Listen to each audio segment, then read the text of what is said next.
বিদ্যুতের কারেন্টে এবং বিদ্যুতের জন্য 8-9 জন মারা গেছে।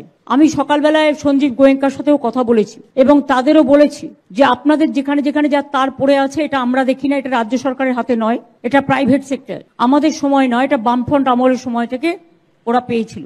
সেই বিদ্যুতের তারগুলো ঠিকমতো যত্ন করুন। এবং হাওড়ার কিছুটা অঞ্চল তার মধ্যে পড়ে, দক্ষিণ 24 পরগনা, উত্তর 24 পরগনা অনেকটা অঞ্চল পড়ে।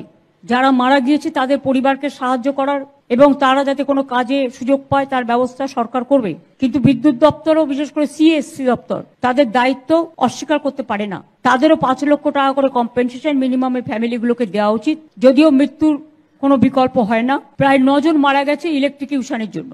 কলকাতায় মারা গেছেন 8 জন এবং গ্রাম বাংলায় মারা গেছেন 2 জন।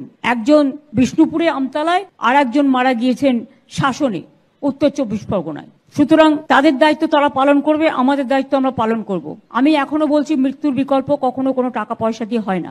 আর কলকাতার যে 8 জন বিদ্যুতীকরণ হয়েছে তার মধ্যে একজন মোংলাহাটে, সে শেক্সপিয়ার সরণির একটা সিকিউরিটি গার্ড ছিল। আমরা সমস্তটাই খবর রেখেছি সকাল থেকে।